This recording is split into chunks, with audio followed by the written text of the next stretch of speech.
Hello and welcome to the study circle. और आज हम बात करेंगे अर्थशास्त्र यानी कि इकोनॉमिक्स के बारे में।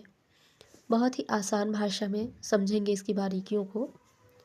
तो शुरू करते हैं। अर्थशास्त्र को धन का विज्ञान कहा जाता है। अर्थशास्त्र यानी कि अर्थ माने पैसा होता है, यानी कि पैसे किस तरह, अर्थशास्त्र में इन चीज़ों के बारे में बात किया जाता है कि पैसे कैसे कमाना है, किन सोर्सेज से कमाना है, उनको बचत कैसे करना है, निवेश कैसे करना है, और ये जो एक अच्छी साइकिल होती है उसको कैसे कायम रखना है।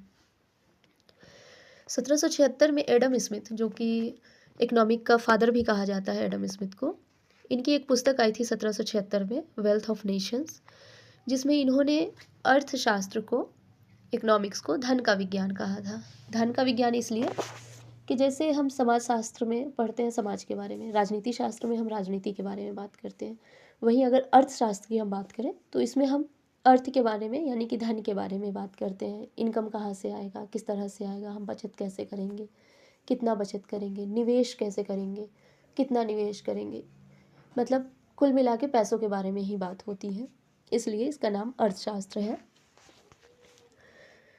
अब हम देख लेते हैं अर्थशास्त्र को और अच्छे से जानते हैं।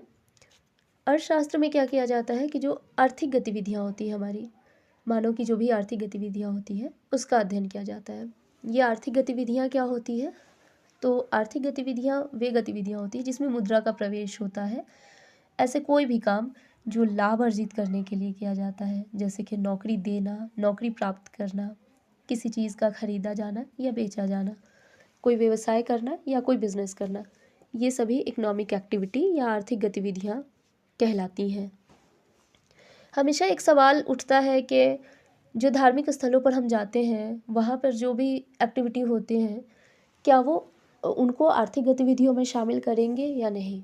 तो इसका बहुत ही सही और सीधा उत्तर ये होगा कि धार्मिक स्थलों पर हम जब जाते हैं और वहाँ प्रार्थना करते हैं, मत्था टेकते हैं या जो भी करते हैं जिसमें प्रार्थना करते हैं कोई भी फॉर्म में, सिर्फ उनको हम आर्थिक गतिविधियाँ नहीं मानते हैं। बाकी उसके अलावा जो भी काम होते हैं, जैसे आप घर से जाते हैं जहाँ पे भी धार्मिक स्थल पर जाने के जो भी किराए लगते हैं या फिर पेट्रोल डीजल के जो भी पैसे खर्च हुए वो इकोनॉमिक एक्टिविटी में आएंगे। साथ ही धार्मिक स्थलों पर जो दान दक्षिणा किए जाते हैं वो भी इकोनॉमिक एक्टिविटी में आएंगे। वो इसलिए आएंगे कि हम जो दान दक्षिणा देते हैं हम ये सोच के देते हैं कि चलो किसी का हेल्प हो जाएगा, ये दान है, दक्षिणा है, पुण्य का काम है, लेकिन वो कहीं ना कहीं किसी का इनकम होता है। जैसे पुजारी लोग होते हैं, प्रिस्ट होते हैं, उनके ये इनकम का साधन होता है, इनसे उनका घर चलता है, तो ये उनके लिए इकोनॉमिक एक्टिविटी होगा। वो हमारे लिए दान दक्षिणा होगा पर उनके लिए इकोनॉमिक एक्टिविटी होगा। ओके, क्लियर है। अब आगे देखते हैं, अर्थशास्त्र की परिभाषा को देख लेते हैं। ये तो हो गई आर्थिक गतिविधियों की बात। अब अर्थशास्त्र की परिभाषा ये है कि इसके अध्ययन में अर्थशास्त्र में इन चीज़ों का अध्ययन किया जाता है कि कोई भी व्यक्ति है, कोई समाज है या कोई सरकार है, वो किस प्रकार से अपनी सीमित संसाधनों के द्वारा अपनी असीमित आवश्यकताओं की पूर्ति करते हैं। देखिए, कोई भी देश हो, कितना भी बड़ा देश हो, चाहे अमेरिका ही क्यों ना हो, उसके पास भी रिसोर्सेस लिमिटेड हैं, हमारे पास भी लिमिटेड रिसोर्सेस होते हैं। इसको हम एक फैमिली पे देख लेते हैं। जैसे कोई एक फैमिली है जिनकी फैमिली की इनकम 2 लाख है पर मंथ, 2 लाख पर हर महीने का है। आज उनकी जो भी ज़रूरतें हैं, फिर भी वो पैसे उनको कम पड़ते होंगे। अगर 5 महीने बाद उनके फैमिली का इनकम अगर 5 लाख हो जाता है, फिर भी उनकी ज़रूरतें बढ़ जाएंगी। उनके रिसोर्सेज 5 लाख होने के बाद भी उनकी ज़रूरतें बढ़ जाएंगी और वो तब भी उनको कम पड़ने लग जाएगा। तो इसलिए कहा जाता है कि जो हमारे संसाधन जो होते हैं वो लिमिटेड होते हैं और हमारी ज़रूरतें जो होती हैं वो अनलिमिटेड होती हैं। और फिर हमको इन दोनों के बीच बैलेंस बनाना होता है कि जो हमारे रिसोर्सेज हैं उनसे हम अपने नीड्स को, अपने डिज़ायर्स को किस तरह से फुलफ़िल करें। और इसमें अर्थशास्त्र को जो है वो एक बहुत ही व्यापक विषय है। इसमें बहुत सारी चीज़ें शामिल किए हो जाते हैं, जैसे उत्पादन हो गया, कोई पर्टिकुलर चीज़, या फिर जितने भी तरह के उत्पादन होते हैं वो आ जाते हैं। उपभोग और बचत यानी कि सेविंग्स, विनियोग यानी कि इन्वेस्टमेंट, मुद्रास्फीति, इन्फ्लेशन, राष्ट्रीय आय या नेशनल इनकम, प्रति व्यक्ति आय या पर कैपिटा इनकम, मौद्रिक नीति यानी कि मॉनेटरी पॉलिसी।